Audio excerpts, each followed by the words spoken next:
Welcome to The Next Fight. I'm Don West, National Trial Counsel for CCW SAFE. Today we're going to talk about jury selection.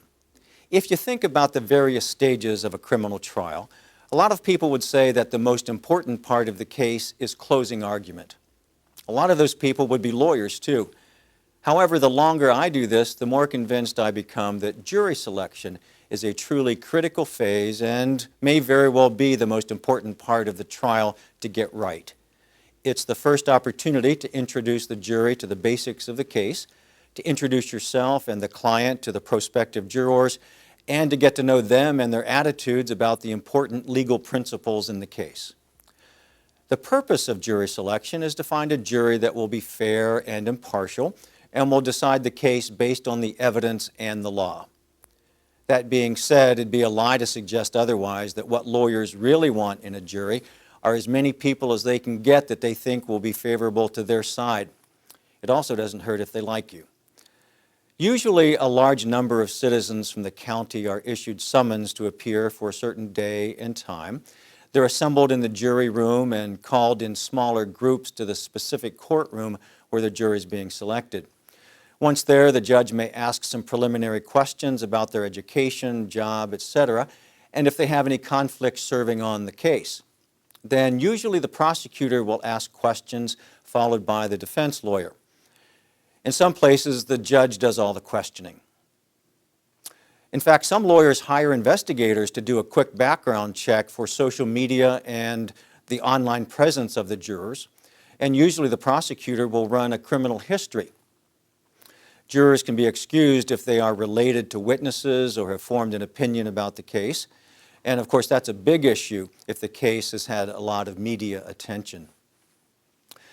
Jurors are questioned about various legal principles, and in a self-defense case, their knowledge and attitude about guns will certainly be important, as will their view of the legal right to self-defense.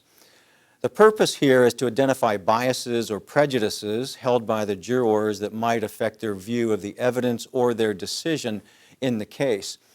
Jurors who feel so strongly about some aspect of the case that they can't be impartial will be removed for cause.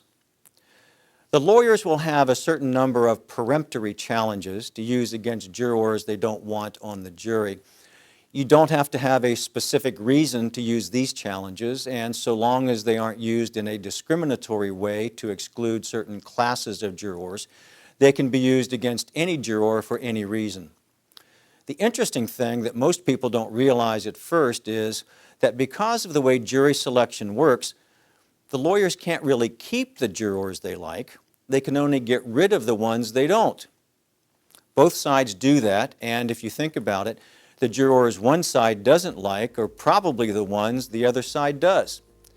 In a very real way, jury selection is a process of jury deselection. Once all of the challenges are made, the people who are left are on the jury. Sometimes it's 6 and sometimes it's 12, depending on where you live. Both sides' juries are legal, and some states use both 6 and 12-person juries depending on the level of the charge. Usually the judge will include one or more alternate jurors, especially if the case may take several days or more to try.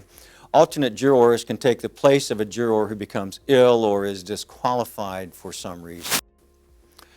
After the jury is selected, they are sworn to decide the case based on the evidence and the law, and then the case is ready for opening statements. And that's what we'll talk about next. Thanks for watching.